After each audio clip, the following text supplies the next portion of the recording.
Приветствую вас на канале Книги, Истории, Факты. В этом видео я хочу рассказать 5 тайн мира, которые вас поразят. Прошу вас подписаться, а также нажать на колокольчик и выбрать все уведомления. А если это видео вам понравится, прошу поставить лайк. Обращаю ваше внимание, что, как и всегда, в конце видео вас ждет очень интересный бонусный факт для всех досмотревших этот ролик до конца, который вам наверняка неизвестен. Кроме того, несколько самых интересных, популярных, полезных и остроумных комментариев по теме этого видео мы обязательно разместим в заключении следующего ролика с указанием авторов комментариев. А в заключении этого видео мы разместим такие комментарии, которые зрители оставляли к предыдущему нашему ролику. В этом видео мы хотим рассказать вам 5 тайн мира, которые вас поразят. Начнем этот ролик мы с интересных эффектов и поражающих воображение теорий, существующих в нашем мире. 1. Эффект Манделы. Отличить реальность от фантазий, казалось бы, легко, но иногда вдруг выясняется, что тех событий, которые мы хорошо помним, на самом деле не было. Более того, эти ложные воспоминания разделяет множество людей. Такое явление называют эффектом Манделы. Эффект Манделы – это ситуация, при которой у нескольких или многих людей совпадают ложные воспоминания. Иногда такие воспоминания становятся частью коллективной памяти и поп-культуры. В результате мы приписываем людям слова, которые они никогда не говорили, верим в реальность событий, которые не происходили, или путаем героев кино с их прототипами. Термин «эффект Манделы» придумала консультант по паранормальным явлениям Фиона Брум, хотя в самом эффекте нет ничего паранормального. В 2009 году она обратила внимание на то, что тысячи людей, как и она сама до недавнего времени, были уверены, что борец за права человека Нельсон Мандела умер в тюрьме в 1980-х. Многие даже могут вспомнить, что вроде бы читали об этом в газетах или слышали в выпуске новостей. Но в действительности Мандела вышел из тюрьмы в 1990-м, стал президентом ЮАР в 90-х, а умер только в 2013 году. Брум считает этот феномен свидетельством существования параллельной реальности. Но ученые уверены, что эффект Манделы возникает из-за особенностей работы памяти. Процесс формирования коллективных ложных воспоминаний смогли воссоздать в ходе эксперимента. Профессор психологии Джим Куан вместе с коллегами из Вашингтонского университета применил для этого технику потерянного в торговом центре. Своим близким родственникам он раздал буклеты, рассказывающие о разных событиях из детства. Один из рассказов был ложным, в нем шла речь о том, как брат Куана потерялся в торговом центре. Участники эксперимента не распознали подвох, а его брат даже вспомнил несколько дополнительных деталей той истории. Эту технику впоследствии адаптировали для более крупных групп. В итоге 25% участников исследования принимали выдуманные события за реальность. В другом эксперименте людям показывали набор связанных друг с другом слов, например, кровать и подушка, а потом просили вспомнить как можно больше из них. Тогда участники начинали перечислять и другие похожие по смыслу слова, которых не было в списке, например, сон. По такой схеме могут возникать ложные или неточные цитаты. А кроме того, эксперименты показывают, что многие искаженно запоминают внешность известных персонажей. 67% людей неверно распознали 7 из 40 очень популярных образов. Например, они думали, что робот C-3PO из «Звездных войн» был полностью золотым, хотя часть одной ноги у него была серебристой. Им также казалось, что хвост покемона Пикачу был черным на конце, хотя он был желтым. А сейчас давайте поговорим о знаменитых примерах эффекта Манделы. Начать стоит с самого известного примера эффекта Манделы в кино. В легендарной первой части «Звездных войн» главный герой Люк Скайуокер сталкивается со злодеем Дартом Вейдером. Во время схватки тот произносит шокирующую фразу. Очень многие считают, что она звучит так: «Люк, я твой отец». На самом же деле Вейдер отвечает на реплику героя. Люк произносит: «Ты убил моего отца», на что злодей говорит: «Нет, я твой отец». А дальше зловещая музыка и крик испуганного персонажа. Скорее всего, фраза изменилась просто ради удобства цитирования, так понятнее, к кому обращается Вейдер. Именно в таком виде она разошлась по всевозможным пародиям и мемам. Самое странное в этом конкретном примере то, что он распространился и в английском, и в русском языке. Персонаж в цилиндре из игры «Монополия» носит монокль на глазу. На самом деле не носит. Ну и рожа у тебя, Шарапов. Фильм «Место встречи» изменить нельзя. Оригинал. Ну и рожа у тебя, Володя. Ох, рожа. Пролетарии всех стран, объединяйтесь. Оригинал. Пролетарии всех стран, соединяйтесь. Что это, Берримор? Овсянка, сэр. Фильм «Приключения Шерлока Холмса и доктора Ватсона». Собака Баскервилей. Оригинал. Что это? Каша, что ли? Овсянка, сэр. Один из самых странных эффектов Манделы – название телесериала «Кекс в большом городе». Думаю, вы понимаете, что я имею в виду. Это его официальное русское название, а вот официальное английское «Кекс and the City» – «Кекс и город». Но большинство американцев его вспоминают именно как «Кекс in the City», «Кекс в городе». Pink Floyd и Сид Барретт. В июле 2006 года эффект Манделы повторился в точности до запятой, и его пережили на себе даже меломаны-россияне. СМИ сообщили о смерти основателя группы Pink Floyd, в то время как многие граждане были уверены, что Сида Барретта убили запрещенные вещества бог знает когда. Дескать, именно поэтому Pink Floyd посвятили Барретту альбом «Wish You Were Here», «Жаль, что тебя здесь нет», в 1975 году. Однако он был жив, хотя и не здоров. И даже заглядывал в студию во время записи «Wish You Were Here», где его никто не узнал. Бритни Спирс. А не так давно интернет столкнулся с другим субъектом ложной памяти из мира шоу-бизнеса. Нет, Бритни Спирс не умирала.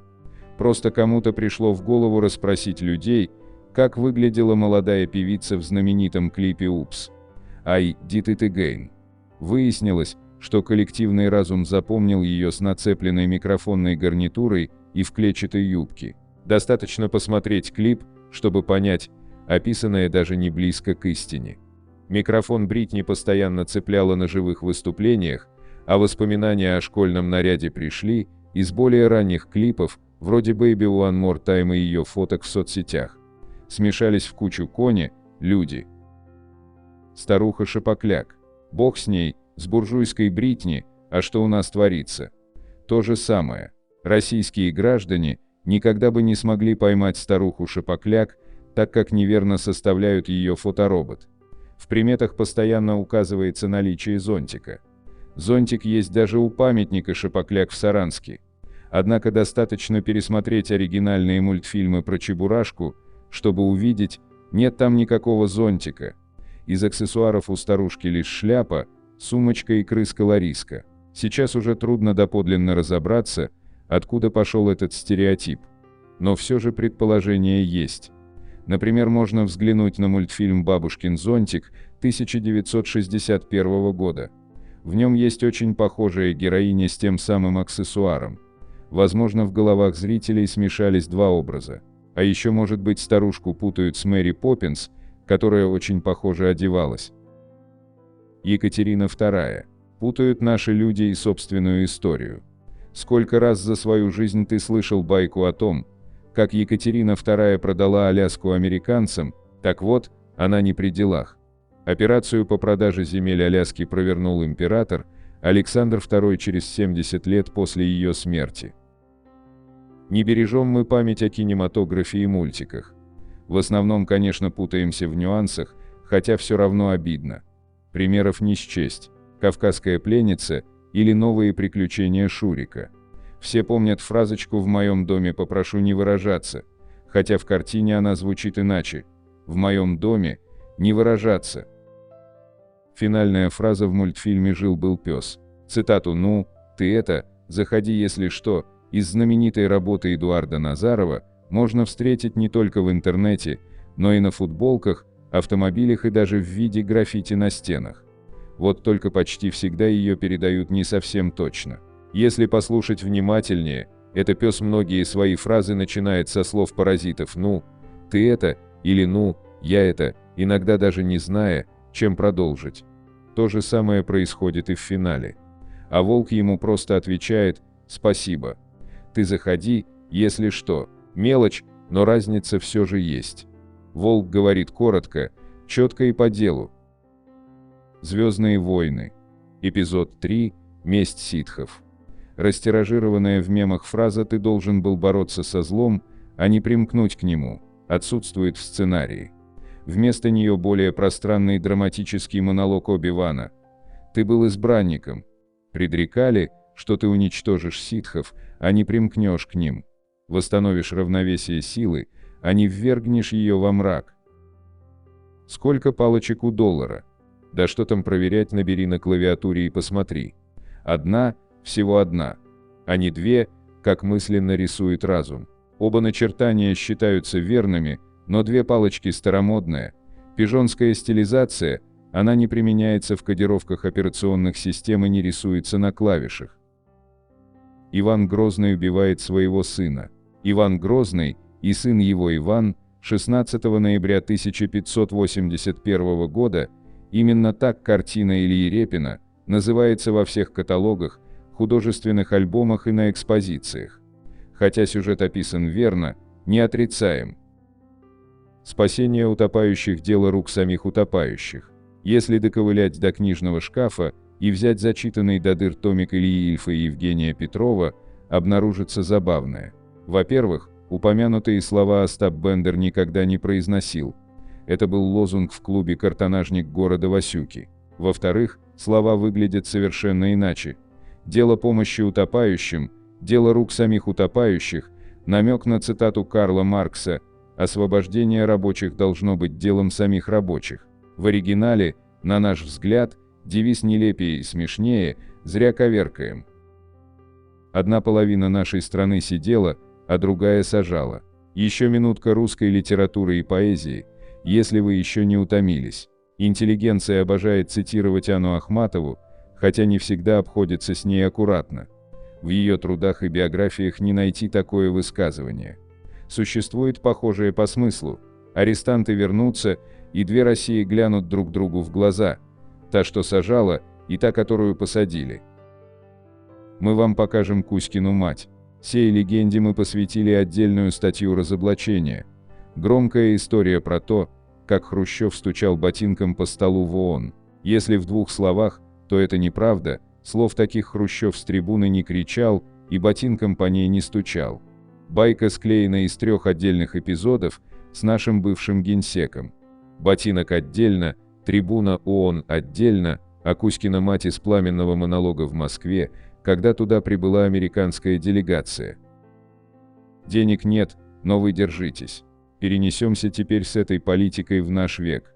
Один из знаменитейших мемов Медведева «Денег нет, но вы держитесь» также по пути растерял свою точность. Сохранилось видео, и вы можете убедиться в этом самостоятельно.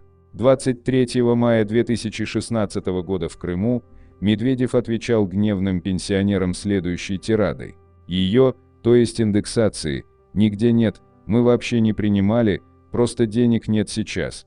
Найдем деньги, сделаем индексацию. Вы держитесь здесь. Вам всего доброго, хорошего настроения и здоровья. Кстати, в следующие 2 года пенсию героям репортажа так и не проиндексировали, если верить СМИ.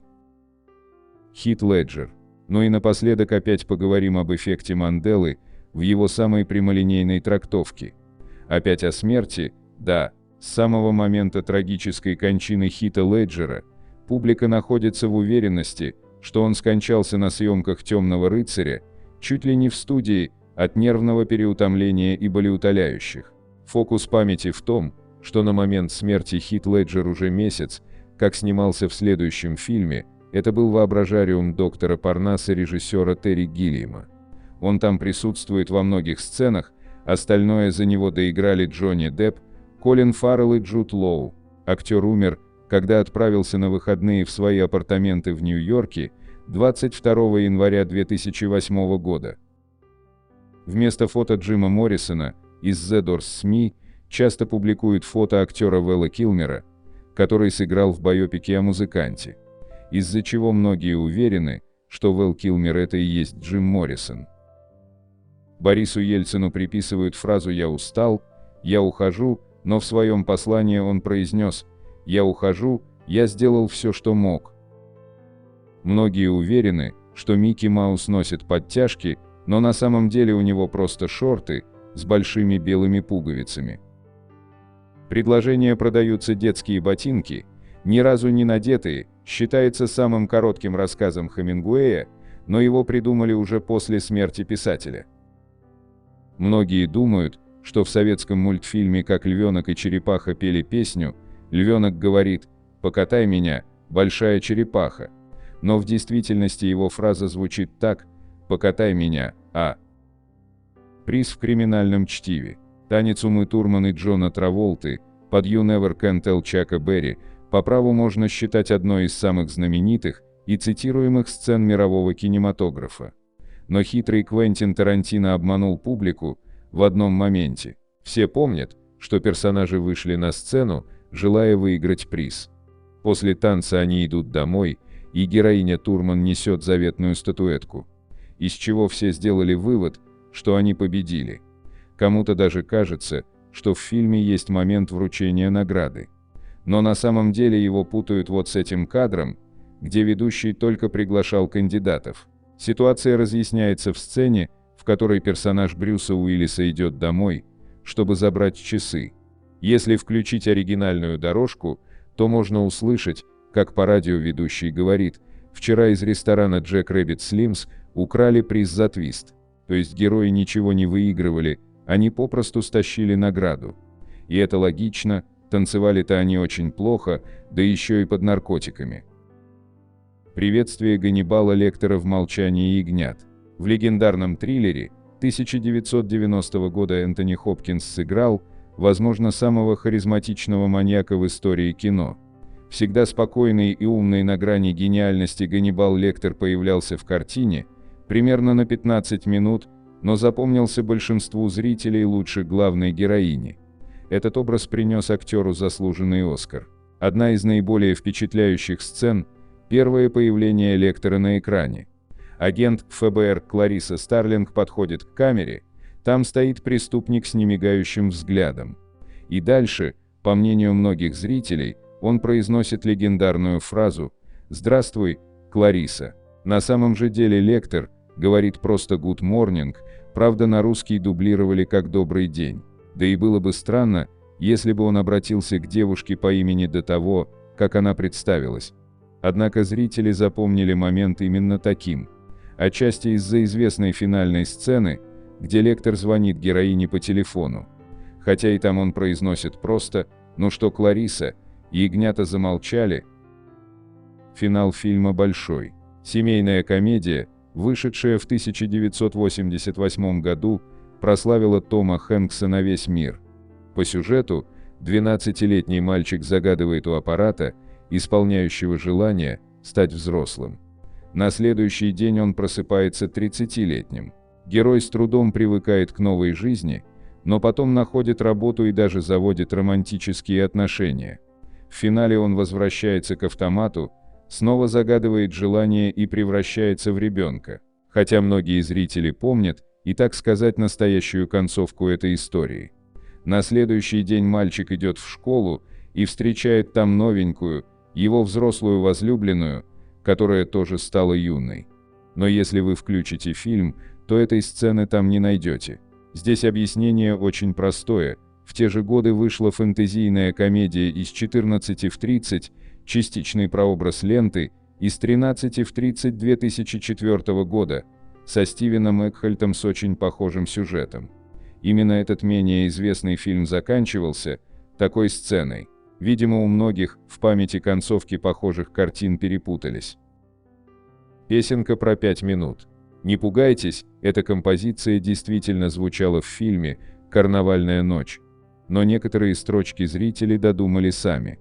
Наверняка вы часто слышали, как люди напевают «5 минут, 5 минут, это много или мало?». На самом деле можно переслушать оригинал и убедиться, что в композиции нет таких слов. Есть похожие «без пяти», но ведь 5 минут немного. В данном случае совершенно очевидно, откуда пошла путаница. В 1993 году у Валерия Леонтьева вышел альбом «Ах, вернисаж», где среди прочих есть песня «3 минуты». Именно там и звучат строчки «3 минуты, это много или мало, чтобы все сказать и все начать сначала». Со временем песню Леонтьева подзабыли, а знаменитые слова приписали более популярной композиции. Песенка «Чебурашки». При воспоминании о знаменитых мультиках про крокодила Гену и его друзей многим сразу приходят на ум великолепные песни, которые звучали во всех частях. А среди них, конечно, песенка «Чебурашки», которая начинается со слов «Я был когда-то странной игрушкой безымянной». Но на самом деле эта песня не звучала ни в одном из мультфильмов. Есть «Я играю на гармошке», «Голубой вагон» и даже в Подмосковье водятся лещи. А песенки «Чебурашки» нет. Ее записали уже в 1975 году, после выхода третьей части «Шапокляк» для аудиоспектакля. Над постановкой работала та же команда. Музыку написал Владимир Шаинский, стихи Эдуард Успенский, а спела Клара Румянова. Поэтому композиция звучит очень органично, и многие подсознательно вписывают ее в мультфильмы. Название мультфильма «Флинстоуны». Прочитайте внимательно, и вы поймете, что всю жизнь произносили и писали это название неправильно. Заголовок мультсериала о древних людях, а заодно и фамилия семьи, о которой он рассказывает, собрана из двух слов «Флинт, кремень» и «Стоун, камень». Однако первую «Т» почти всегда выкидывают. Эту букву попросту неудобно произносить четко, поэтому сначала она исчезла в устной речи, а потом многие стали забывать о ней и при письме. Но чтобы убедиться в правильности заголовка «Флинстоуны», достаточно включить любой эпизод или просто заставку сериала. Почему возникает эффект Манделы? Из-за ошибок схематического мышления. Человеческий мозг дорисовывает детали, о которых не знает наверняка. Поскольку они выглядят логично, то могут появляться у нескольких людей сразу. На этой же особенности мозга основано явление конфабуляции или честной лжи.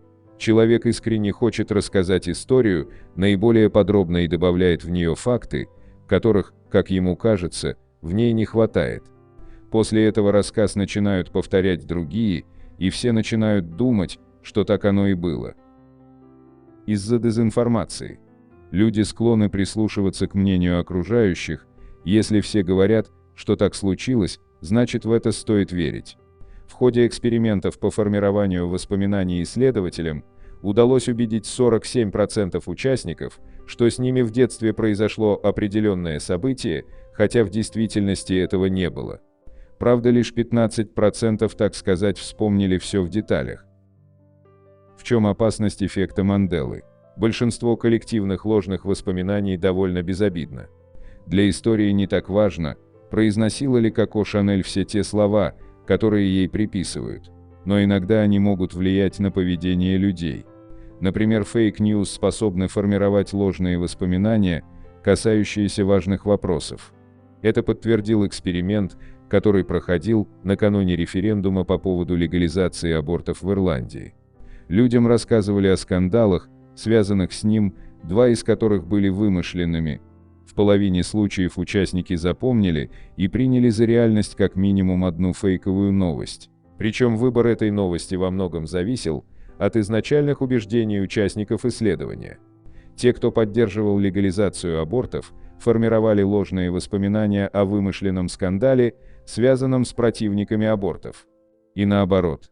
Но главное, для участников исследования эти ложные воспоминания стали доказательством их правоты и утвердили их в решимости голосовать на референдуме так, как они изначально считали правильным. Особенно подвержены влиянию дезинформации были те, кто получил низкие баллы в интеллектуальном тесте. Внедрение ложных воспоминаний может быть инструментом пропаганды.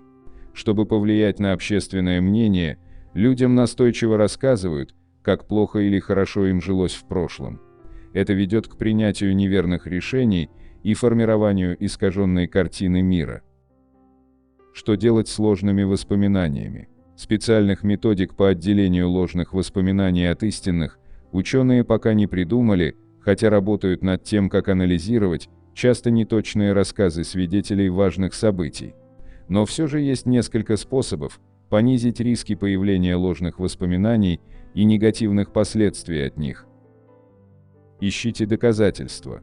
Чтобы понять, произошло ли что-то на самом деле, проанализируйте, какие факты у вас есть. Может быть, фотографии, свидетельства других людей, документы. Если речь идет о коллективных воспоминаниях, можно проверить информацию по вызывающим у вас доверие источникам. Учитывайте механизмы работы памяти. Помните, что память пластична, и это нормально. На реальные события наслаиваются новые ассоциации и трактовки. Например, историки замечают, что память об исторических событиях меняется в зависимости от господствующей интерпретации эпохи, именно поэтому мемуары не считаются надежным источником информации.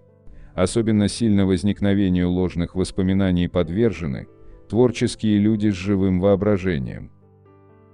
Помните про массовую культуру. Фильмы и популярные книги сильно влияют на то, как люди представляют себе эпохи и явления. Но часто они не точны и не опираются на факты. Например, многие представляют себе войну 1812 года, основываясь на «Войне и мире» или на фильмах по этому роману, но он написан куда позднее. Учитывайте разные мнения. Любое личное суждение субъективно, а значит, может содержать неточную информацию.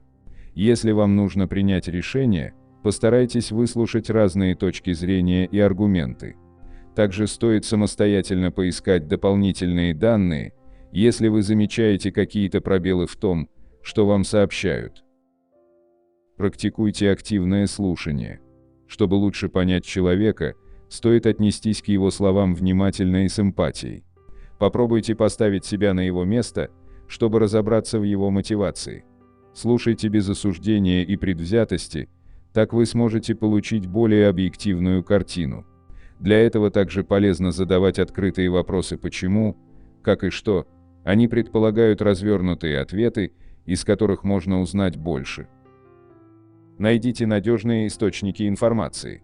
Стоит сформировать собственный пул новостных изданий, сайтов, лидеров мнений, которым вы доверяете. Обращайте внимание на то, откуда берут информацию они. Так, анонимный источник будет менее надежен, чем авторизованная цитата, а продавец товара будет более заинтересован в его продаже, чем независимый эксперт. Перед тем, как поделиться новостью в соцсетях, стоит проверить, насколько надежны источники, которые ее сообщают. 2. Признаки того, что мы живем в матрице. Еще несколько тысяч лет назад Платон предположил, то, что мы видим, может быть вовсе нереальным. С появлением компьютеров идея обрела новую жизнь, особенно в последние годы, когда появились фильмы «Начало», «Темный город» и трилогия «Матрица». Но и задолго до появления этих фильмов идеи того, что наш, так сказать, дизайн виртуален, находили место в фантастической литературе. Может ли наш мир действительно в буквальном смысле быть смоделирован на компьютере? Симуляторы жизни. Компьютеры могут обрабатывать огромные объемы данных, и некоторые из наиболее продуктивных и интенсивных решений требуют моделирования. Симуляции подразумевают включение множества переменных и искусственный интеллект для их анализа и изучения результатов. Некоторые симуляции сугубо игровые. Некоторые вовлекают ситуации из реальной жизни, например, распространение болезней. Некоторые игры представляют собой исторические симуляторы, которые могут быть игровыми, например, Sid Meier's Civilization, или имитируют рост реальной жизни общества в течение долгого времени. Именно так выглядят симуляции сегодня, но компьютеры становятся все мощнее и быстрее. Вычислительная мощность периодически увеличивается вдвое, и компьютеры через 50 лет вполне могут быть в миллионы раз мощнее, чем сегодня. Мощные компьютеры позволят проводить мощные симуляции, особенно исторические. Если компьютеры станут достаточно мощными, они смогут создать историческую симуляцию, в которой у самоосознающих существ не будет ни малейшего представления о том, что они являются частью программы. Думаете, мы далеко от этого? Гарвардский суперкомпьютер Одиссе может смоделировать 14 миллиардов лет всего за несколько месяцев. Если кто-то смог бы, он бы сделал. Что ж, допустим, создать Вселенную внутри компьютера вполне возможно. Будет ли это допустимо с нравственной точки зрения? Люди – сложные существа со своими чувствами и отношениями. Вдруг в определенный момент в создании фальшивого мира людей что-то пойдет не так. Не упадет ли ответственность за Вселенную на плечи Создателя? Не возьмет ли он непосильную ношу? Возможно. Но какое это имеет значение? Для некоторых людей даже сама идея моделирования будет заманчивой. И даже если бы исторические симуляции были нелегальными, ничто не мешало одному существу взять и создать нашу реальность. Понадобилась бы всего лишь одна персона, которая задумалась не больше, чем любой игрок в The Sims, начинающий новую игру. У людей тоже могут быть веские причины для создания таких симуляций, кроме развлечений. Человечество может оказаться перед лицом смерти и заставить ученых создать нашему миру массивный диагностический тест. Моделирование может помочь им выяснить, что пошло не так с реальным миром и как это исправить. Очевидные недостатки. Если модель будет достаточно качественной, внутри никто не поймет, что это вообще симуляция. Если бы вы вырастили мозг в банке и заставили его реагировать на раздражители, он бы не узнал, что находится в банке. Он бы считал себя живым, дышащим и активным человеком. Но даже у симуляций могут быть косяки, не так ли? Разве вы сами не замечали некоторые недостатки, так сказать, сбои в матрице? Возможно, мы видим такие сбои в повседневной жизни. Матрица предлагает пример дежавю, когда что-то кажется необъяснимо знакомым. Моделирование может давать сбои, как поцарапанный диск. Сверхъестественные элементы, призраки и чудеса тоже могут быть сбоями. Согласно теории моделирования, люди действительно наблюдают эти феномены, но это следствие ошибок в коде. В интернете хранится масса таких свидетельств, и хоть 99% из них бред, некоторые рекомендуют держать глаза и ум открытыми, и, возможно, что-то да откроется. В конце концов, это всего лишь теория. Математика лежит в основе нашей жизни. Все во Вселенной можно в некотором роде посчитать. Даже жизнь подвергается количественной оценке. Проект «Геном человека», в процессе которого была вычислена последовательность химических пар оснований, которые составляют ДНК человека, был разрешен с помощью компьютеров. Все тайны Вселенной решаются с помощью математики. Наша Вселенная лучше объясняется языком математики, чем словами. Если все есть математика, все можно разбить на двоичный код. Получается, если компьютеры и данные достигнут определенных высот, функциональный человек может быть воссоздан на основе генома внутри компьютера. И если вы построите одну такую личность, почему бы не создать целый мир? Ученые предполагают, что кто-то, возможно, уже сделал это и создал наш мир.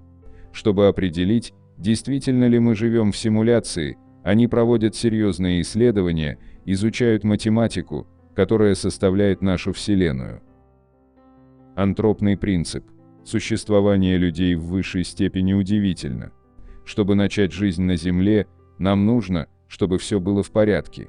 Мы находимся на прекрасном расстоянии от Солнца, атмосфера нам подходит, гравитация достаточно сильная. И хотя в теории может быть много других планет с такими условиями, жизнь кажется еще более удивительной, когда вы смотрите за пределы планеты. Если бы какой-нибудь из космических факторов вроде темной энергии был бы чуточку сильнее, жизнь, возможно, и не существовала бы ни здесь, ни где бы то ни было еще во Вселенной. Антропный принцип задает вопрос «почему?». Почему эти условия нам так отлично подходят? Одно из объяснений – условия были намеренно установлены с целью дать нам жизнь. Каждый подходящий фактор был установлен в фиксированное состояние в некой лаборатории вселенских масштабов. Факторы подключились ко Вселенной, и симуляция началась. Потому мы существуем, и наша индивидуальная планета развивается как сейчас. Очевидное следствие – по ту сторону модели могут быть вовсе не люди. Другие существа, которые скрывают свое присутствие и играют в свои космические симсы. Возможно, инопланетная жизнь вполне осознает, как работает программа, и для них не составляет труда стать для нас невидимыми. Параллельные вселенные. Теория параллельных миров или мультиверса предполагает бесконечное число вселенных с бесконечным набором параметров. Представьте себе этажи жилого дома. Вселенные составляют мультивселенную так же, как этажи здания, структура у них общая, но между собой они отличаются. Хорхе Луис Борхес сравнивал мультивселенную с библиотекой. В библиотеке содержится бесконечное количество книг, некоторые могут отличаться на букву, а некоторые хранят невероятные истории. Такая теория вносит некий беспорядок в наше понимание жизни. Но если действительно существует множество вселенных, откуда они взялись? Почему их столько? Как? Если мы в симуляции, многочисленные вселенные представляют собой многочисленные симуляции, запущенные одновременно. У каждой симуляции собственный набор переменных, и это не случайно. Создатель модели включает различные переменные для тестирования различных сценариев и наблюдает различные результаты. Парадокс Ферми. Наша планета одна из многих, способных поддерживать жизнь, и наше Солнце довольно молодо относительно всей Вселенной. Очевидно, жизнь должна быть везде, как на планетах, где жизнь начала развиваться одновременно с нашей, так и на тех, что зародились раньше. Более того, люди отважились выйти в космос, значит и другие цивилизации должны были предпринять такую попытку. Существуют миллиарды галактик, которые на миллиарды лет старше нашей, значит, по крайней мере одна должна была стать, так сказать, лягушкой-путешественницей. Поскольку на Земле есть все условия для жизни, значит, наша планета вообще могла бы стать целью для колонизации в определенный момент. Тем не менее, никаких следов, намеков или запахов другой разумной жизни во Вселенной мы не нашли. Парадокс Ферми звучит просто: где все? Теория моделирования может дать несколько вариантов ответов. Если жизнь должна быть везде, но существует только на Земле, мы находимся в симуляции. Тот, кто отвечает за моделирование, просто решил понаблюдать за тем, как люди действуют в одиночку. Теория мультиверса говорит, что жизнь на других планетах существует в большинстве моделей вселенных. Мы вот, например, живем в спокойной симуляции, такие себе одиночки во Вселенной.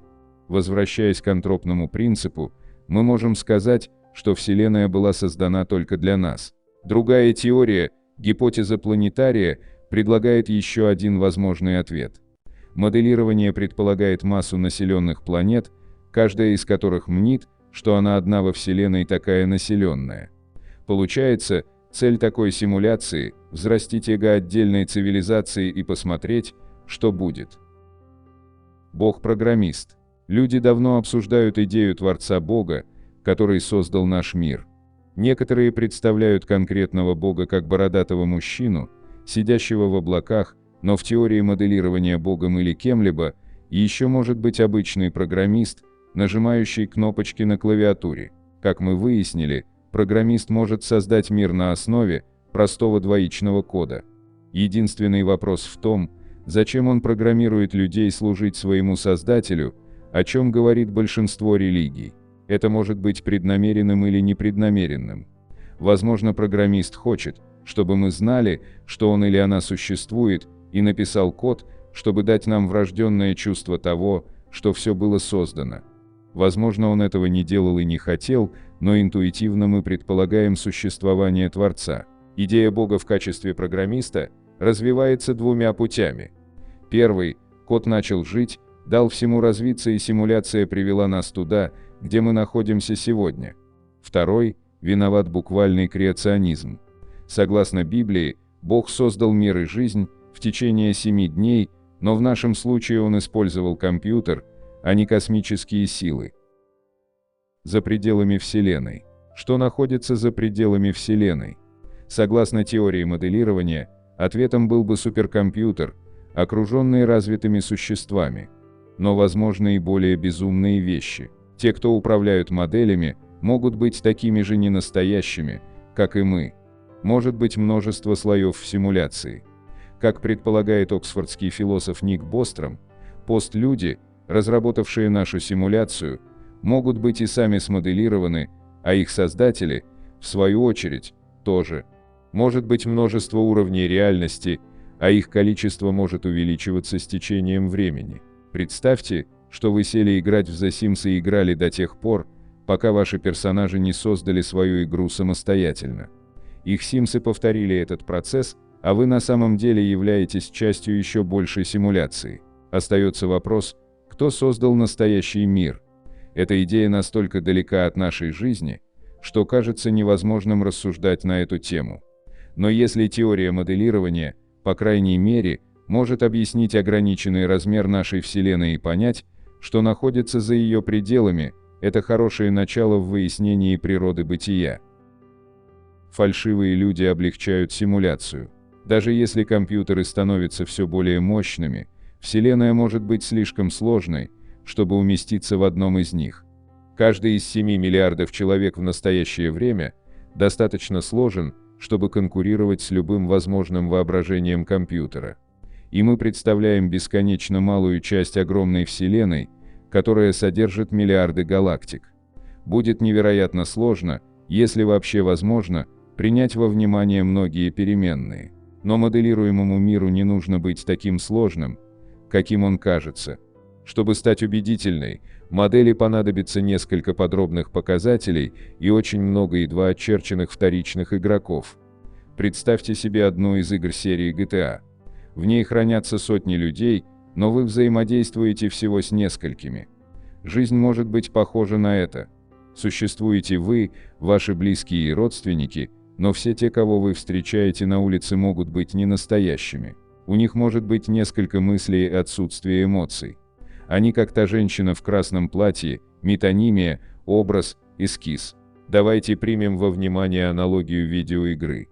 Такие игры содержат огромные миры, но только ваша текущая локация в настоящий момент времени имеет значение, в ней разворачивается действие. Реальность может идти по такому же сценарию. Области за пределами взгляда могут храниться в памяти и проявляться только при необходимости. Колоссальная экономия вычислительной мощности. А как насчет удаленных районов, которые вы никогда не посетите, например, в других галактиках? В симуляции они вообще могут не запускаться. Им нужны убедительные образы на случай, если на них захотят посмотреть. Ладно, люди на улицах или удаленные звезды – это одно. Но у вас нет доказательств, что вы существуете, по крайней мере в том виде, в котором вы себя представляете. Мы считаем, что прошлое произошло, потому что у нас есть воспоминания и потому что у нас есть фотографии и книги. Но что если это все только что написанный код? Что если ваша жизнь обновляется каждый раз, когда вы моргаете? Самое интересное, что это невозможно доказать или опровергнуть. 3. Есть ли жизнь после смерти? Что говорят ученые? Все мы рано или поздно умрем. Это обычный физиологический процесс, который неизбежен для любого живого существа.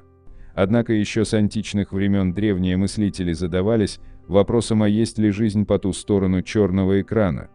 Тогда это были лишь ничем не подкрепленные размышления, однако в 21 веке наука шагнула настолько далеко вперед, что теперь можно с вероятностью в 90% ответить на вечный вопрос, а есть ли жизнь после смерти. Горькая статистика. По статистике в мире каждый день умирает 150 тысяч человек. В 22% случаев кончина наступает вследствие болезни, остальные 78% людей уходят из этого мира по естественным причинам. Обычно принято считать, что человек перестает жить сразу после остановки сердца, однако это совершенно не так. Когда сердце, которое начинает свою работу с 21-го дня жизни, будет окончательно остановлено, мозг все равно продолжит свою работу. В главном центре управления телом человека находится примерно 100 миллиардов чувствительных клеток, которые питает кислород. После остановки сердца автоматически перестанут работать легкие, а уже через 30 секунд в мозгу начнут от недостатка кислорода отмирать первые нейроны. Когда мозг окончательно перестанет функционировать, врач может смело констатировать, человека больше нет на этой земле. А что дальше? Реинкарнация. Ученые активно занялись изучением феномена загробной жизни в 50-х годах прошлого столетия. Так американский научный деятель Ян Стивенсон заинтересовался вопросом о перерождении человеческих душ. Более 10 лет он собирал сведения людей, которые как один утверждали, что они раньше уже жили на нашей прекрасной планете. Все они в малейших деталях описывали свои приключения на Земле, однако Ян не особо верил их рассказам. Но все изменилось, когда на весь мир стала известна история мальчика из Японии. 6-летний Тайдзе утверждал, что жил вместе со своей семьей в обычной азиатской деревне. Его отец был фермером, а мать обеспечивала домашний уют и занималась воспитанием сына. Тайдзе утверждал, что его отец умер, мать вышла повторно замуж и уехала из Японии, а сам он скончался от оспы, которая была главной проблемой Японии в начале прошлого столетия. Тайдзе досконально описал дом, в котором жила его семья, свою внешность до кончины и то, как выглядел его отец. Совместно со Стивенсоном он отправился на, так сказать, бывшую родину. Когда ученый все-таки увидел этот дом, он не поверил своим глазам. Мальчик описал абсолютно все, включая мелкие детали, такие как растущее дерево на заднем дворе с нацарапанными на нем иероглифами. В 1966 году вышла первая книга, в которой ученый описал свыше 600 случаев реинкарнации, а спустя пару лет это количество выросло в 2 раза. На нашем канале есть отдельный ролик «Тайны мира» — 35 реальных случаев реинкарнации. Ссылка на него будет в описании этого видео. Что говорят ученые? Ученые из Мюнхенского института физики пошли дальше, попытались объяснить феномен, озвученный Стивенсоном. Эксперты считают, что мир — это всего лишь наше восприятие, оболочка, в которой человек просто существует. После смерти вся квантовая информация, полученная им во время жизни, освобождается и уходит во Вселенную. Там ее забирает уже новый человек, которому только предстоит появиться на свет.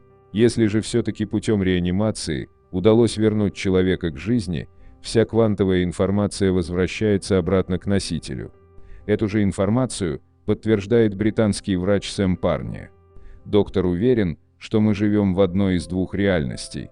Наш мозг является лишь носителем информации, которая после смерти остается в параллельном мире, словно кто-то сдал прочитанную книгу в библиотеку и ее поставили на полку. В подтверждение своих слов Парни приводит результаты потрясающего эксперимента. Люди, которые находились в состоянии глубокой комы, а их мозг был снабжен кислородом, но не функционировал, способны были воспроизвести почти все, что происходило с ними в палате, включая разговоры. То есть мозг, находящийся за пределами сознания, способен фиксировать и, что самое удивительное, обрабатывать информацию. Что чувствует организм? Это все, конечно, хорошо. Мы уже поняли, что после смерти человек не перестает существовать духовно. Однако, что чувствует организм там за гранью реальности? На этот вопрос есть несколько очень интересных предположений, которые подкреплены научными исследованиями по тематике загробной жизни. У любого человека есть душа. Это некая внутренняя субстанция, которая хранит в себе ту самую квантовую энергию, уходящую после смерти во Вселенную. Она, в свою очередь, окутана 3 слоями – личным эго, разумом и умом. Получается своеобразная матрешка, которая способна путешествовать между гранями реального и загробного мира. Ощущения человека, который пережил клиническую смерть, говорят нам о цикличности этого процесса, подтверждая теорию о реинкарнации. После оплодотворения яйцеклетки душа находится 2-3 недели в состоянии сна. До момента схваток она уже живет в организме человека, получая определенный опыт извне. Когда у матери начинаются схватки, весь мир души ребенка рушится. Такая стадия называется апокалипсисом, после которого следует рождение, сопровождаемое светом в конце туннеля. Ничего не напоминает? Это и есть тот цикличный путь, который проходит душа там в загробном мире. 9 и 40 дней. Когда человек умирает, ему становится невероятно холодно, после чего его физическое тело наливается жаром. В этот момент происходит отделение души, и как следствие отключения всех органов чувств, ведь душа теперь за пределами физической оболочки. Такое состояние длится от нескольких минут до пары часов, после чего следует вспышка, и уже отделенная от плоти человеческая душа осознает, что находится в той же самой комнате, что и раньше. Однако душа начинает видеть свое тело, которое уже не принадлежит ей. Лучшей интерпретацией этого состояния является легендарный фильм «Привидение», который показывает то, через что проходит внутренняя оболочка человека перед отправкой во Вселенную. Эта стадия длится, как вы уже могли догадаться, 9 дней, именно поэтому по истечению этого срока принято провожать душу в долгий путь. Эта стадия называется апокалипсис, мир разрушен, и что делать дальше неизвестно. Точно так же, как и при появлении младенца на свет. При этом душа, находясь еще на земле, как и физическое тело, нуждается в питании. Питается она энергией, которая поступает через эмоции родных и близких. Именно от их поведения, принятия или непринятия утраты, зависит дальнейшая судьба человека после смерти. После 9 дней душа и внешний мир теряют взаимный контакт, и наступает новая стадия, которая длится 40 дней. Именно она известна нам как свет в конце туннеля, который описывает 99% людей, переживших клиническую смерть. Душа идет по одному из каналов, которые определяют ее дальнейший путь на Земле. Именно там происходит полное осмысление жизни, а также приходит смирение и настройка на перерождение в новом теле. Смысл этого пути – работа над своими ошибками, которая заканчивается на 49-й день после смерти. Что дальше? Далее душа может посмотреть, что ее ждет в следующей жизни. Она формируется на основании тех выводов, которые были сделаны по пути к свету. Здесь же можно сделать выбор вернуться или остаться навсегда в мире квантовой энергии, отстраненно от любой жизни на Земле. Все вместе это создает закономерность 4 стадии жизни и 4 стадии смерти, которые приводят человека туда, откуда он когда-то начинал свой путь. Есть ли жизнь по ту сторону экрана? Однозначного ответа на этот вопрос пока нет. Однако предпосылки к раскрытию самой древней человеческой тайны все-таки имеются. Уже сейчас понятно, что после остановки сердца наша жизнь не перестает существовать. Когда-то ученые смогут дать максимально четкий ответ, который сможет устроить абсолютно всех. Но пока до этого далеко. Можно лишь опираться на исследования и наслаждаться этой жизнью, ведь как прекрасно выйти на балкон и полной грудью вдохнуть свежий воздух, осознав, что ты живой. 4. Почему люди верят в плоскую Землю? В конце сентября 2017 года американский рэпер Bobby объявил сбор денег на экстравагантный проект «Запуск спутника», призванного доказать, что Земля имеет форму диска, а не шара. Это можно было бы счесть причудами творческой личности или пиаром. Но Bobby не одинок в своих воззрениях. Такие же взгляды выразило несколько американских знаменитостей, например, спортсмен Томми Уоткинс и бывшая звезда фильмов для взрослых Тила Текила или певец Юрий Лоза. Никого из них не назовешь светочем науки, но все они современные люди, которые пользуются интернетом и ведут активную светскую жизнь. А кроме них, есть еще сотни безвестных членов общества плоской Земли и ему подобных. Что может заставить человека в 21 веке утверждать, что Земля имеет форму диска? Неужели они всерьез это говорят? Правда ли в плоскую Землю верили в средние века? Сейчас идея плоской Земли ассоциируется со средневековьем, ее часто приводят как аргумент в спорах о науке и религии. Но то, что в средние века церковь якобы проповедовала плоскую форму Земли, само по себе антинаучный миф. Идея Земли как диска естественно следует из того, каким мы видим окружающий мир, и множество древних народов действительно не представляли Землю объемной. Но уже в VI веке до нашей эры Пифагор впервые предположил, что мир имеет форму сферы. Несколько веков в Греции ходили разные теории по этому поводу, пока Аристотель не поставил в споре точку примерно в 330-х годах до нашей эры. Свои выводы Аристотель доказал наблюдениями, он следил за формой тени, которую Земля отбрасывает на Луну при затмении. С тех пор представление о шарообразной Земле доминировало в западной науке. Конечно, исключения возникали, но ни одно не завоевало такой популярности, как аристотелевские идеи. Спорили только о том, вращается ли наш шар вокруг Солнца или наоборот. Идея, что Земля не находится в центре Вселенной, воспринималась как отрицание особого места человека в мироздании и даже как поклонение Солнцу. Но форма планеты вопросов не вызывала. Образ глупых средневековых фанатиков, верящих в плоский мир, возник только в XIX веке. Это был период ожесточенных споров науки с религией. Основная борьба шла между эволюционистами и креационистами, но это была лишь часть глобального спора. Участвует ли Бог в творении напрямую, или природа функционирует по законам, которые можно исследовать? Обе стороны публиковали массу книг, статей и просто сплетен, призванных очернить оппонентов в глазах общественности. В ход шло все, от банальных оскорблений до попыток переосмыслить историю. Одной из таких попыток стала вышедшая в 1828 году книга американского писателя Вашингтона Ирвинга «История жизни» и путешествия Христофора Колумба. Именно там впервые появляются церковники, отговаривающие Колумба от путешествия, так как он якобы упадет с края земли. Хотя эта сцена была выдумкой Ирвинга, его современникам такой образ пришелся по душе, и миф о мракобесах-клерикалах, веривших в плоскую землю, жив до сих пор. Церковные ученые действительно критиковали замысел Колумба, но с других позиций.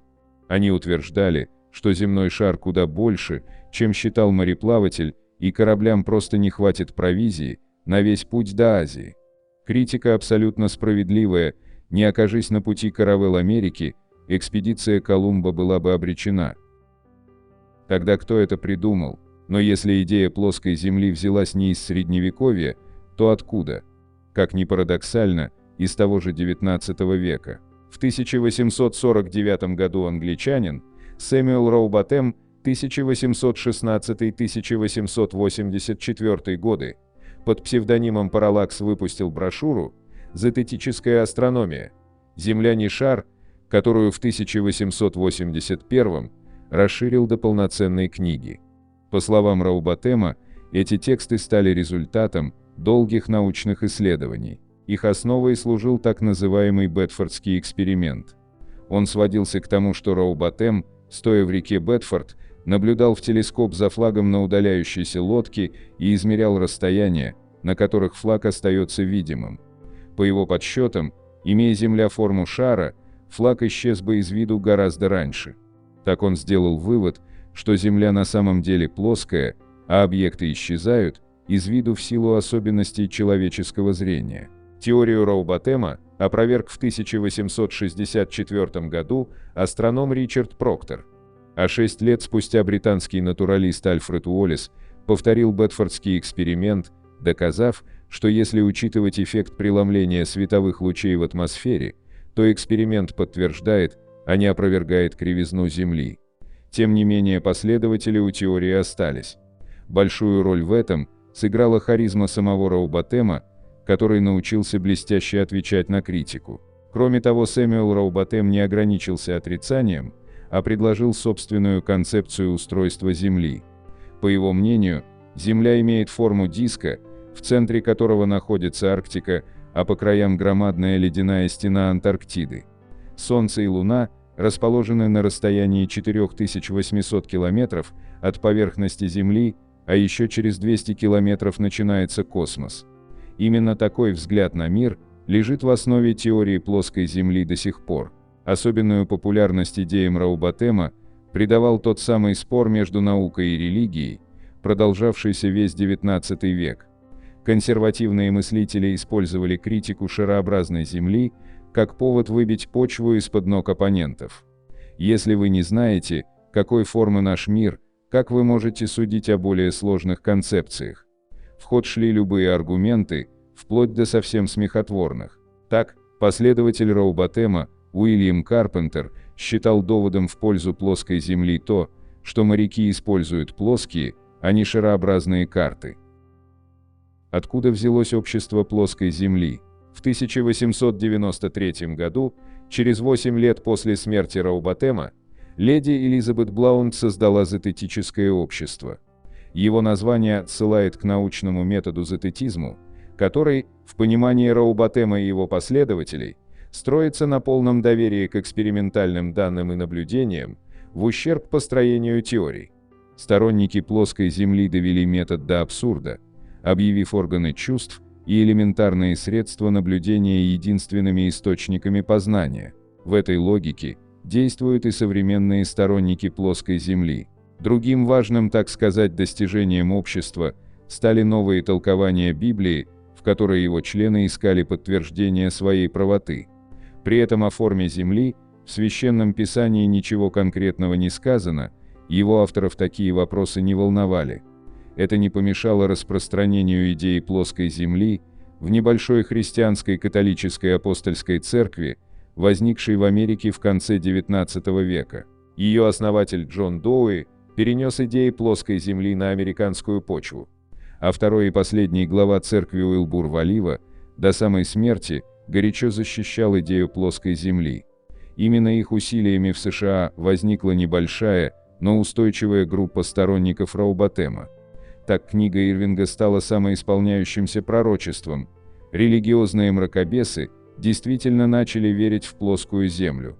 В середине XX века эта вера сконцентрировалась именно в США. В 1956 году Сэмюэл Шентон создал общество плоской Земли. Его члены называли себя продолжателями зететического общества и заимствовали почти все концепции Роубатема, лишь немного их адаптировав.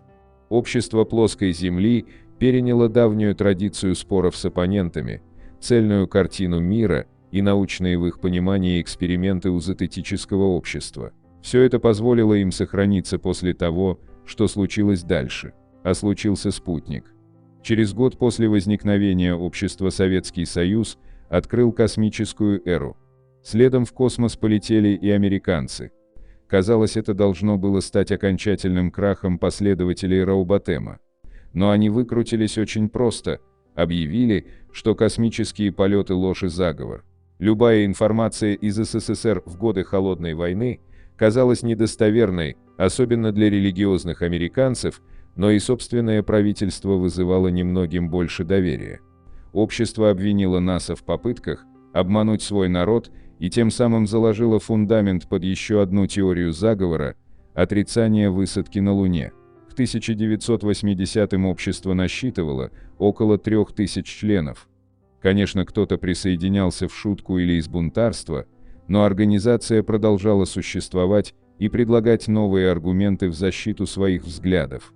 Только в 1990-е годы наступил период забвения, старые члены умирали, а на их место не приходили новые. Но в 2004 году теорию плоской Земли ждало новое рождение в интернете. Дэниел Шентон, однофамилец, не родственник Сэмюэла Шентона, создал сайт общества плоской Земли. Решение оказалось гениальным, и не только потому, что в интернете легче искать и вербовать сторонников. Главное, публика вдруг узнала, что и в 21 веке сторонники плоской Земли исчисляются сотнями, и повалила на сайт просто из любопытства. Это оправдывало существование общества и позволяло ему привлекать людей, пока наконец его не начали поддерживать даже знаменитости. Во что они, собственно, верят? Современные адепты теории плоской Земли верны общим идеям Роубатема. Земля плоская, Арктика в центре, Антарктида образует гигантскую стену по краям. При этом вопрос, что именно находится под земным диском, однозначно не прояснен. Луна и Солнце – это сферы размером около 50 километров, которые двигаются вокруг диска, обеспечивая смену дня и ночи. Отдельные части планеты освещаются ими по отдельности, как если бы мы водили фонариком над географической картой. Лунные затмения якобы объясняются существованием особой антилуны. Она часто упоминалась в связи с недавним затмением, активизировавшим споры о плоской Земле в интернете. Зная, что лучшая защита нападения, сторонники плоской Земли вывели теорию, согласно которой на сферической Земле невозможно полнолуние. К К слову, остальные планеты в этой теории признаются сферическими, но ответ на вопрос «почему?» довольно прост, потому что Земля не планета. Хотя сторонники плоской Земли не так агрессивно параноидальны, как последователи других похожих концепций, заговор властей занимает важное место в их картине мира. При этом главным злодеем оказывается НАСА, с которым они и связывают попытки правительства скрыть от людей правду. Так, коварные офицеры НАСА, базирующиеся в Антарктике, якобы не позволяют людям увидеть край Земли. Они же манипулируют навигационными приборами на самолетах, из-за чего рядовым пилотам кажется, будто они летят вокруг шарообразной Земли. А еще всемогущее НАСА не позволяет авиалайнерам подниматься выше 36 тысяч футов, 11 километров. Ведь, согласно расчетам, кривизна Земли становится видна невооруженным глазом на высоте 40 тысяч футов, 12,2 километра. Мотивация заговорщиков, по мнению авторов теории, вполне прозаична. FAQ на сайте плоской Земли гласит: настоящая космическая программа стоила бы гораздо дороже поддельной. НАСА и аналогичные организации просто наживаются на деньгах, выделяемых на освоение космоса. Вопрос, насколько дорого манипулировать всеми авиаперевозчиками в мире, не затрагивается. Ну а самое интересное объяснение общество дает земному притяжению. Согласно современной версии их учения, гравитации не существует. Падение предметов объясняется тем, что земной диск и вся связанная с ним конструкция движется снизу вверх с ускорением 9,8 метра в секунду в квадрате. Само это движение объясняется действием загадочной силы, известной как темная энергия. Причем авторы теории ведут серьезные споры, будет ли это ускорение продолжаться до бесконечности или нет, и что произойдет, когда Земля превысит скорость света. Да-да, сторонники плоской Земли пытаются согласовывать свои взгляды с учением Эйнштейна.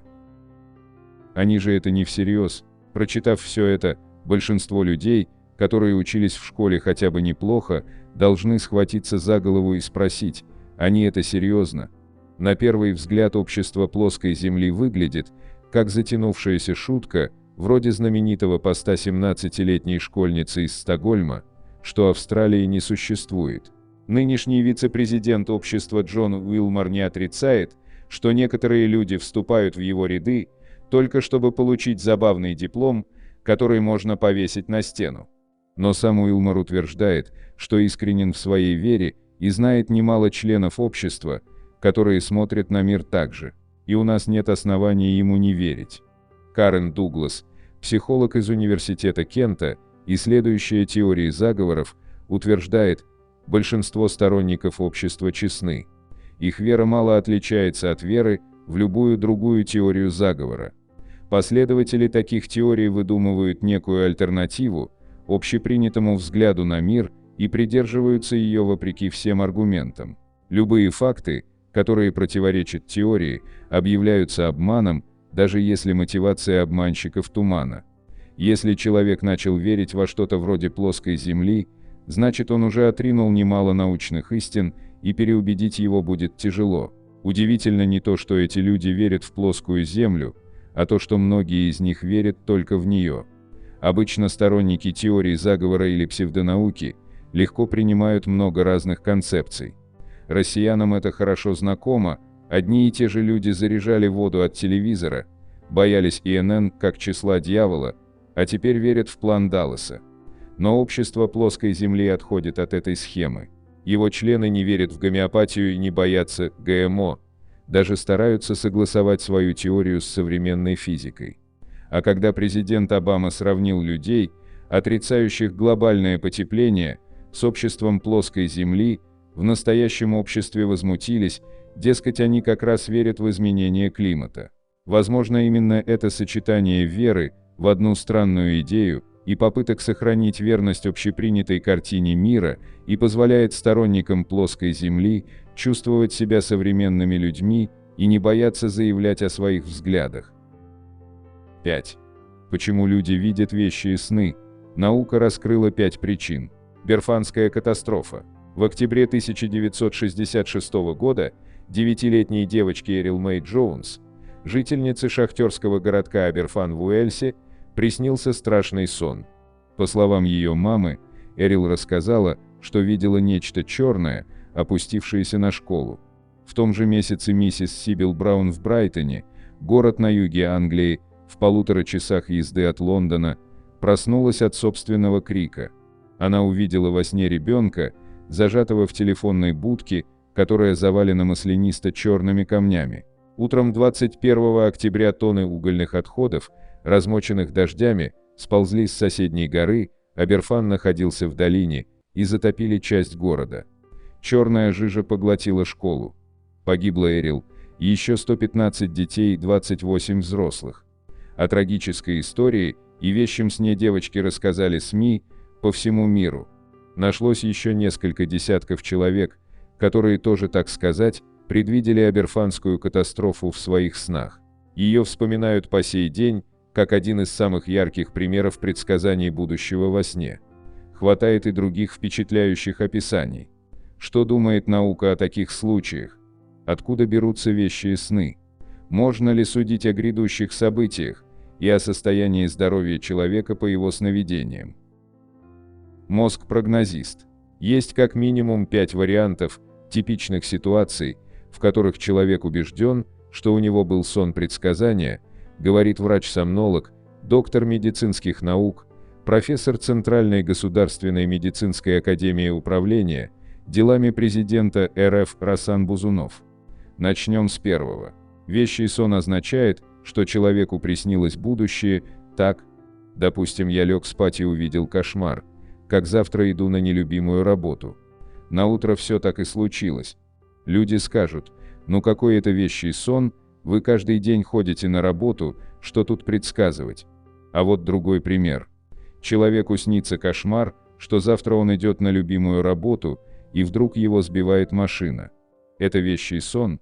Ответ – конечно, поскольку это было непредсказуемо. Вы так уверены? А может, этот человек уже месяц дорогу перебегал в неположенном месте. И мозг, анализируя ситуацию, таким сном говорил ему, ну дойди ты 100 метров до перехода, а то машина собьет. Вообще наш мозг постоянно прогнозирует какие-то события, поясняет эксперт. Но когда они высоковероятностные, например, ежедневный поход на работу, мы не придаем этому значения. А когда мозг выдает прогноз ситуаций с более низкой вероятностью, тут же начинаются разговоры о вещих снах. Вот еще пример. Кто-то из родственников пожаловался, что ему плохо, кто из нас периодически не жалуется. Вам приснилось, что этот человек умер. И вдруг он действительно умер. Вещий сон. В действительности, элементарный прогноз мозга в ответ на жалобы на здоровье. Во время бодрствования мы тоже постоянно что-то прогнозируем. Скажем, если прыгнуть с 10-го этажа, то с высокой вероятностью разобьешься. Во сне же мозг строит прогнозы, без участия нашего сознания. Такое непрерывное прогнозирование – естественное свойство человеческого мозга, конечно.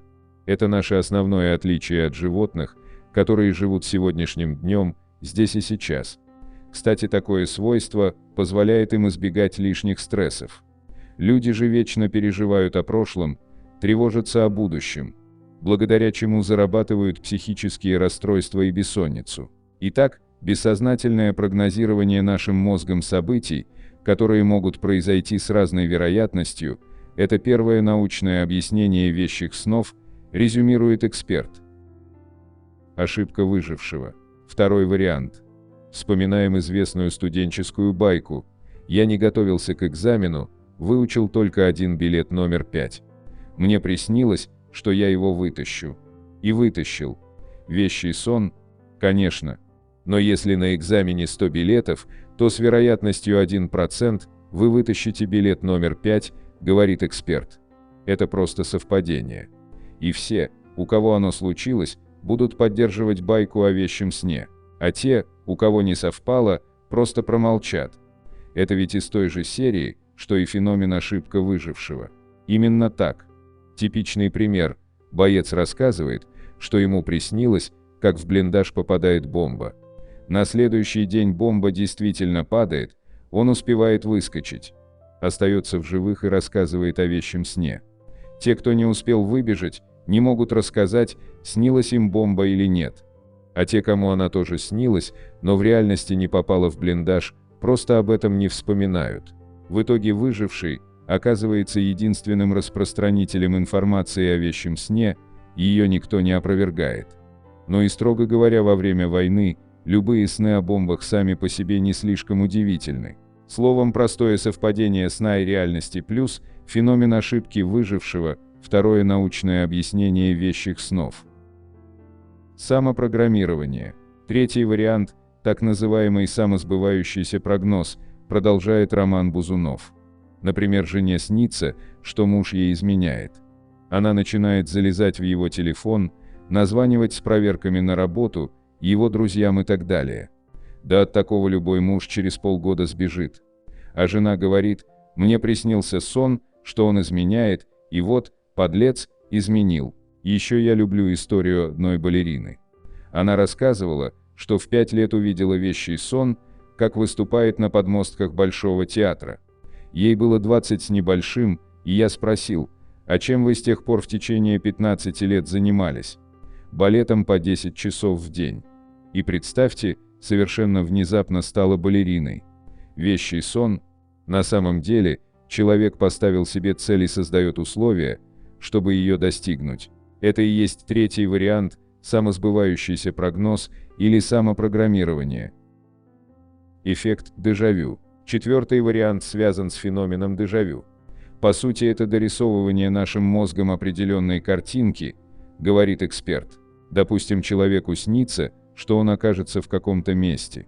Потом он видит что-то и заявляет: именно это место ему снилось, хотя он здесь никогда не был. Дежавю означает уже виденное или уже слышанное. Как так получается? Проводились психологические эксперименты, рассказывает Роман Бузунов. Например, человеку описывают какую-то ситуацию с участием девушки в красном шарфе. Допустим, она гуляет по набережной. Потом он в реальности видит девушку с красным шарфом. И вся остальная картинка автоматически дорисовывается у него в мозге. Участник эксперимента уверяет: «Я все здесь узнаю, как будто раньше бывал». Точно так же человек утверждает, что ему что-то раньше снилось. То есть видит в реальности какую-то картинку, вспоминает, что один из ее элементов видел во сне. И дальше мозг полностью достраивает картину бывшего сна до той, что перед глазами сейчас. Человеку кажется, что это ему уже снилось. Коллективное сознательно-бессознательное. Пятый вариант условно можно назвать коллективное сознательно-бессознательное, продолжает эксперт. Типичный пример – та самая катастрофа в городке Аберфан. Тут как с рассказами про снежного человека. Кто-то про него написал, люди прочитали и стали говорить: «Да, мы точно его видели», описывает Роман Бузунов. Под сильным впечатлением от какого-то события информация и психика срабатывает так, что человек сам начинает верить в то, что придумал он сам или другие. Это такие люди Мюнхгаузены. В том числе, после просмотра или чтения новостей им может показаться, что раньше нечто похожее приснилось, например, спускающаяся на землю черная лава. А потом вырастает стопроцентная уверенность: «Да, я видел во сне именно это». Так сказать, вещий сон формируется задним умом. Тревожные сны о будущем – повод задуматься. Итак, ни о какой мистике, чудесах речи не идет. При этом сны о будущем, в которых фигурируют тревожные картинки, могут быть поводом задуматься, отмечает профессор Бузунов. Я всегда советую своим пациентам проанализировать, а почему мозг вдруг стал выдавать вам такие прогнозы. Вполне возможно, это подсказка, что-то идет не так. Или в вашем поведении, или в состоянии здоровья. Условно говоря, если вам регулярно снится, что сбивает машина, задумайтесь, как вы переходите дорогу. Если снится, что муж изменяет, может, стоит задуматься о проблемах в семейных отношениях. Известно, что около 80% всей информации из окружающего мира мы воспринимаем подсознательно, поясняет эксперт. Мозг фиксирует различные данные, примечает какие-то неполадки, несостыковки, и во сне может просигнализировать об этом разными картинками. Так что стоит подумать, проанализировать, говорит врач-сомнолог. Но при этом, конечно же, всегда нужно включать здравый смысл. Как говорят англичане, если вам приснилось, что завтра на скачках выиграет лошадь номер 6, поставьте на нее немного денег. Но не закладывайте все свое состояние. То есть на сны надейся, а сам не плашай. Каким еще событиям приписывают прогнозы в вещих снах? Убийство беременной актрисы Шерон Тейт, жены известного режиссера Романа Полански. В одном из интервью, примерно за год до трагедии, она рассказала, что проснулась от жуткого сна. Девушке привиделось, что ей перерезают горло. В 1969 году Тейт, будучи на 8,5 месяце беременности, получила 16 ножевых ранений. На дом напали члены секты, основанной американским серийным убийцей Чарльзом Мэнсоном. В 1979 году офис-менеджеру из Цинциннати, США, Дэвиду Буту несколько раз приснилось крушение самолета.